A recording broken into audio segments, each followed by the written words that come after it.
ଶାଗ ଖଡ଼ିଆ ଶେଷରେ ଯଦି ଶାଗ ଏମିତି ନେଳି ନ ଦେଖାଯାଇ କଳା ଦେଖାଯିବ କେମିତି ଲାଗିବ କହିଲେ? ଆସନ୍ତୁ କଳା କ'ଣ ପାଇଁ ଦେଖାଏ ସେ ଭୁଲଟା କ'ଣ ଆପଣମାନଙ୍କୁ କହୁଛି। ଜୟ ଜଗନ୍ନାଥ ସାଙ୍ଗମାନେ, ମୋର ଆଉ ଗୋଟେ ଏକ ଭିଡ଼ିଓକୁ ଆପଣ ସମସ୍ତଙ୍କୁ ସ୍ୱାଗତ। ଏଇ ଦେଖନ୍ତୁ ମୁଁ ଆଜି କଖାରୁ ଶାଗ ଆଉ ପୋଇ ଶାଗ ଖଡ଼ିବି, ସେଥିପାଇଁ ବାଇରୁ କିଛି କଖାରୁ ଶାଗ ସବୁ ତୋଳି ଦେଇଥିଲି। ତୋଳି ସାରିଲା ପରେ ଆଉ କିଛି ଯାଇ ପୋଇ ଶାଗ ଆଣିଥିଲି।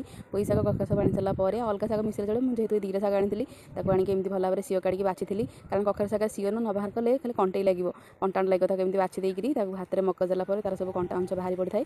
ତାକୁ ଯେହେତୁ ବର୍ଷା ବି ଟିକେ ହେଇଥିଲା ନା, ବାଲି ଥିଲା, ତାକୁ ଏମିତି ମକଚି ସାରିଲା ପରେ ପୋଇ ଶାଗ ଏମିତି ପୋଇ ମୂଳରୁ ବି ପତ୍ର ଡାଳରୁ ସେମିତି ବାଛିଦେବେ। ଆସିଲା ପରେ ମଝିରେ ସିଅ ବାହାର କରିଦେଇ ତାକୁ ଭଲ ଭାବରେ ମୁଁ ଧୋଇ ଦେଇଥିଲି। ଧୋଇକି ଆଣି ସାରିଲା ପରେ ଦେଖନ୍ତୁ ମୁଁ ଏପଟେ ଖାଲି ଗୋଟେ ପରିବା ନେଇଥିଲି, ଅଳ୍ପ କିଛି କଖାରୁ ଆଉ ଗୋଟେ ଜହ୍ନି ଆଉ ଗୋଟେ ଆଳୁ, ତାକୁ ଏମିତି କାଟି ଦେଇଥିଲି। ଆଉ ଦେଖନ୍ତୁ ମୁଁ ଗିନାରେ ନେଇଛି, ଗିନାରେ ମାପିକି ପରିବା, ଏଇ ଗିନା ଯେତିକି ପରିବା ନେଇଥିଲି ସେତିକି ତ ଅଧା ପାଣି ନେଇଛି।